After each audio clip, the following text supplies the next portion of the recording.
শীতের দুপুরে গরম গরম ভাতের সাথে এই আলু আর পালং শাকের তরকারিটা হলে দুপুরের খাওয়াটা কিন্তু একদমই জমে যায়। তো দেখো এখানে পালং শাক ভালো মতো বেছে ধুয়ে নিয়েছি ছোট ছোট করে কেটে। এইদিকে নিয়েছি দুটো আলু ছোট ছোট করে কেটে নিয়েছি, পেঁয়াজ, রসুন আর নিয়েছি টমেটো আর একটুখানি আদা আর কাঁচা লঙ্কা নিয়েছি। তারপরে কড়াই বসিয়ে দিয়ে দিলাম তেল। তেলটা গরম হয়ে গেলে ফোড়নে একটুখানি জিরে আর পেঁয়াজ দিয়ে দিলাম। পেঁয়াজটা কিন্তু আমি একদমই বেশি ভাজিনি, তাতেই আমি আলুগুলো দিয়ে দিলাম। এখন আলু আর পেঁয়াজগুলো একসাথেই আমি কিন্তু ভালো মতো ভেজে নেওয়ার পর দিয়ে দিলাম হলুদ আর লবণ। হলুদ লবণ দিয়ে আলুটাকে বেশ একটুখানি ভালো মতো ভেজে তারপরে ঢাকা দিয়ে দিলাম। ঢাকা দিয়ে আলুটা ভাজলে আলুটা তাড়াতাড়ি সিদ্ধ হয়ে যাবে। তো দেখো আলুটা কিন্তু আমার সিদ্ধ হয়ে গেছে। আর এখন আমি এই সময় দিয়ে দিলাম টমেটো কুচি।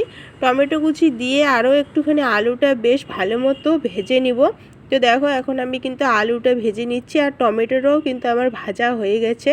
তো দেখো এখানে কিন্তু তেলও ছেড়ে দিয়েছে। এখন এখানে আমি বাটা মশলা দিচ্ছি। এখানে ছিল হচ্ছে কাঁচা লঙ্কা, আদা আর রসুন ছিল, তো সেই বাটার মশলাটাই এখন দিয়ে দিলাম। দিয়ে এখানে একটুখানি জিরের গুঁড়ো আর লঙ্কার গুঁড়ো দিয়ে এখন বেশ ভালোভাবে আলুটাকে কষিয়ে নিব। তো তারপর একটুখানি দিয়ে দিলাম চিনি অল্প পরিমাণে, দিয়ে আবারও আলুটা বেশ ভালোভাবে কষিয়ে নেওয়ার পর এখন আমি পালং শাকগুলো দিয়ে দিচ্ছি। তো দেখো পালং শাকগুলো দিয়ে আমি কিন্তু একদমই নাড়াইনি, একটু পরে নেড়েছি।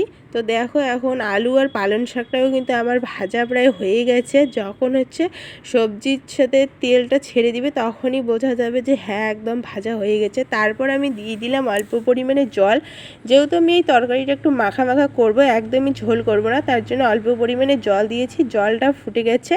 এখন আমি এর মধ্যে কিছুটা ধনেপাতা কুচি দিয়ে দিলাম আর সবশেষে একটুখানি গরম মশলা দিয়ে তারপরেই আমি কিন্তু তরকারিটাকে নামিয়ে নিব। তো দেখো আমার গরম গরম আলু আর এটা পনির দিলেও বেশি ভালো হয়, আমার কাছে পনির ছিল না, তাই হচ্ছে আলু আর পালং শাক দিয়েই বানিয়ে নিলাম।